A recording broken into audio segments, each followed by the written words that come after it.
How did you screw with computers at school? My high school had a program on all the computers that would allow the teachers to watch an entire classroom screens, take control of them, send content to them, etc. A friend of mine came up an idea to try to use it to prank the classroom, being the r/I am very smart 16-year-olds we were. So, when my teacher wasn't looking, I put a USB stick into her computer and copied her SPA program eggs directory onto it to take a look at what was different between the teacher and student versions. Turns out all you needed to make the student version a teacher version was a 25-character license key that was in a plain text file. So, obviously, I copied it and upgraded my client to a controller using all of my teacher settings. We then proceeded to rickroll the classroom on full volume from 34 computers. It was pretty great. At the end of the class we came up with a great idea. What would happen if we took control of our teacher's computer and messed with her? So, we connected to her computer, but she had been watching our screen from her screen. So, for about 5 seconds we see a bottomless pit of our screen and her screen mirrors over and over and over. After about 5 seconds, our PC fans got super loud and then shut off. When we tried to turn it back on, it was a black screen with only a flashing underscore in the top left corner. That PC had to be re-imaged by district tech support. Still not sure what caused that. Not me, but I remember at my old school someone managed to disable the H key on lots of the computers. If you were typing and tried to press H, you would get an error message saying like, sorry, but the H key on this computer is currently disabled. Please try again later. Somebody threw a Molotov cocktail into the window of a computer lab at my school. It was over a weekend, thankfully, so nobody was there, but it destroyed all of the computers in the room. My friend and I got blamed for it because the teacher whose lab it was thought we didn't like her, which we didn't. Thankfully our alibi was that we were on a plane flying back from a school exchange trip to Belgium when the damage occurred. There were several teachers on the flight to corroborate our story. That, and, plane tickets. Unplug mouse from back of computers 1 and 2. Switch the plugs, but leave the mice where they were. Mouse in front of computer 1 is now plugged into computer 2 and vice versa. Watch the hilarity ensue. In 201, I think, friends and I installed StarCraft Deep in my high school's file network, accessible on every computer in the building, and we had it programmed to run without a disk. You would still need a CD key to play, but hacked/false CD keys were easy back in the day. We passed out false CD keys to those who knew to ask us, and since it was all on the shared network, you could land from basically anywhere in the building. This was right around the time when computers were becoming really prevalent in schools, not just with computer labs, but many classes now had multiple computers, or were specifically just on computers. So, we'd end up organizing these pretty large StarCraft battles across the school. Even got to the point where, in drafting class, where the teacher absolutely didn't care what we were doing, my 2 friends and I, huge nerds, if that wasn't obvious, would play some of the jocks in the class who loved StarCraft. We didn't just break into the system to have fun, we also broke down barriers to make life better.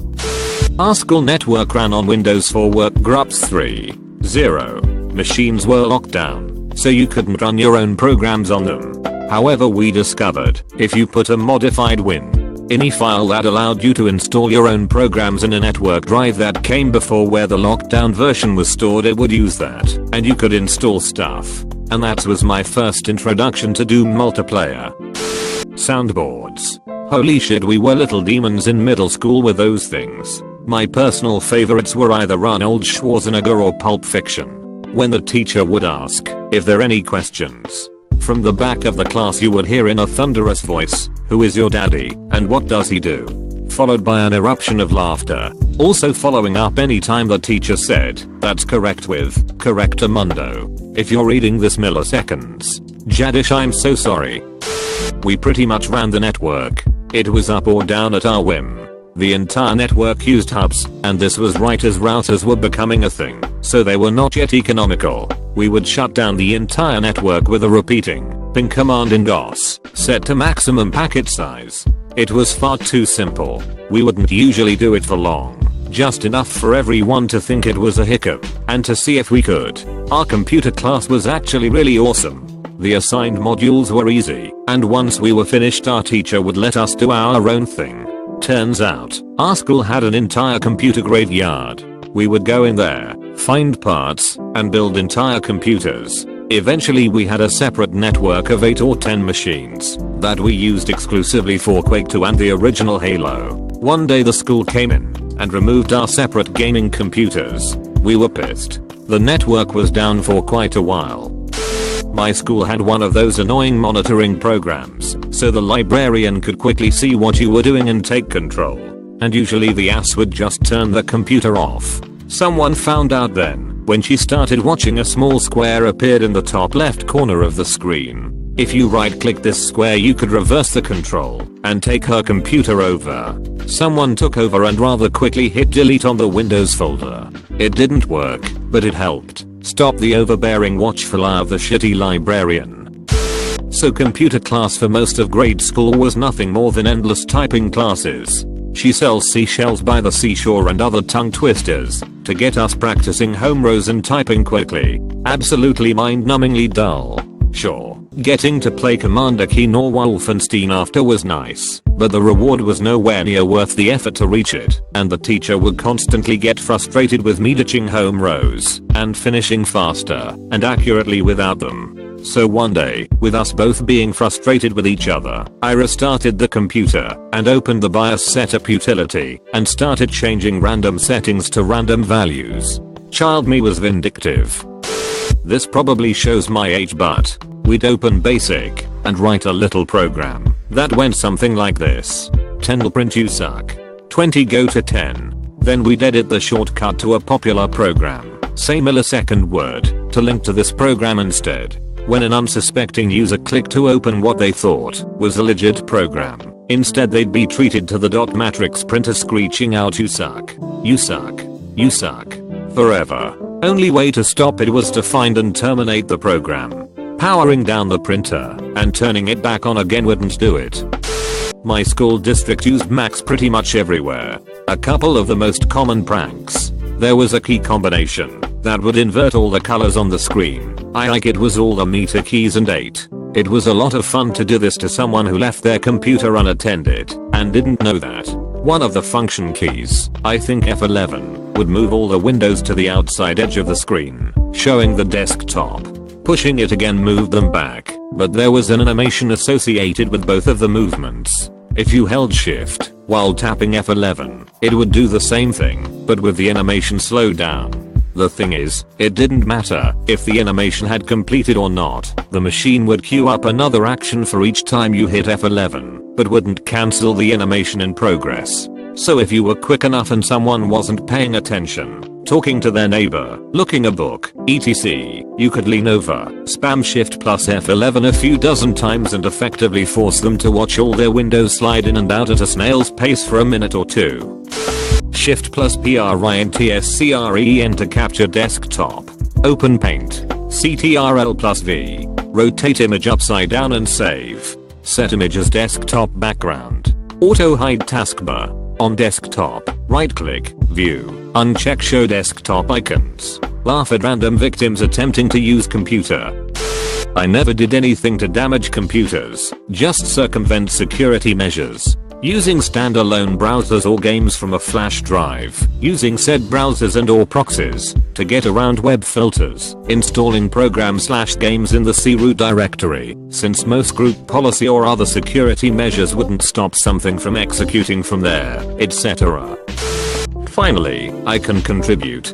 I was in college, in a classroom, waiting my turn to an exam, which was held in another room. Bored out of my mind, behind me was a PC. I saw a red button that said 220. I say out loud, what does this button do? And turn the button. The button now says 150 and a loud bang and smoke comes from inside the PC unit. I turned the power supply unit from 220V to 150V, which toasted it. The room was full with my colleagues. Everybody looks at me in disbelief. I begin to laugh out loud, not believing what just happened. Luckily, nobody told on me to the professor, which was a difficult guy. I managed to install Linux on almost 90% of all computers at the school all at once. There were several flaws in the network that is discovered over the years that let me essentially ruin, to the ed department at least, over 110 of their machines. Firstly, since these were mostly Macs, I was able to abuse their poorly configured guest account system to gain screen sharing access to any Mac that was currently logged in, regardless of the account that was currently in use. Second, the ed department set up some sort of program that would read a script file then update the Macs according to the file via single user mode. I think I modified one of the update scripts to point to a Linux image instead of an OS X update. I can't remember what I did, but I think there were specially modified images that will install a default system state silently, requiring no user input other than the parameters for the disk partition when being run in the command line. That somehow worked. So essentially the next scheduled update completely fucked the school by installing an OS that nobody knew how to use. It was glorious, and apparently it was cheaper to toss the Macs and buy new ones than to pay the ed department to actually reinstall OS X by hand. Whatever, I got a ton of free Macs that day, unexpectedly good outcome. When I was in the 12th grade all the computers ran Windows XP. Fellow classmates were crazy for Minecraft. One day in computer lab during lunch I saw an open computer.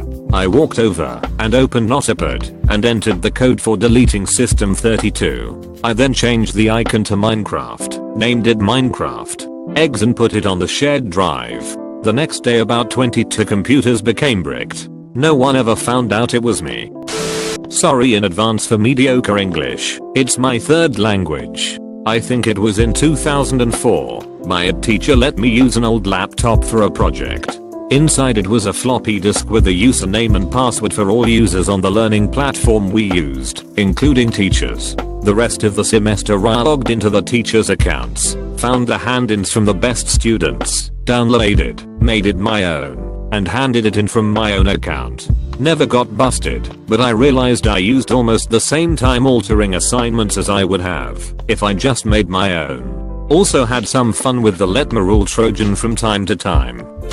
Not me, but some guy has been updating a games folder on the school's public/h/ drive. None of the teachers or tech supports guys can get rid of it or set it up, so we can't use it. No one knows where it came from, except it's been there since forever. It has Counter-Strike 1.6, Day of Defeat, Halo set, a Halo odds emulator. It actually works. I too have questions. Roller Coaster Tycoon, Team Fortress Classic, Doom, Cotter, Minecraft, Old School RuneScape, Morrowind and a few others.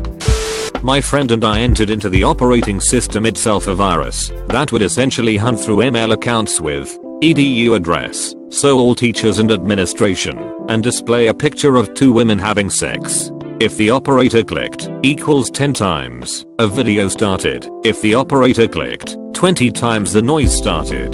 The only way to get rid of it was pretty simple. Center, Alt, Det and use taskbar to shut it down. Not that complex obviously. Although to be honest I didn't do a lot of programming. I did some of the basics. However, I mostly did the strategic planning of how we were actually going to get it done and implement it. My friend's dad was a programmer and hobbyist hacker, so he actually helped my friend design it. I still find it hilarious that his dad was willing to fuck with the teachers. He must really hated our school lol. However, most teachers didn't know that. They didn't know who did it, but it was hilarious.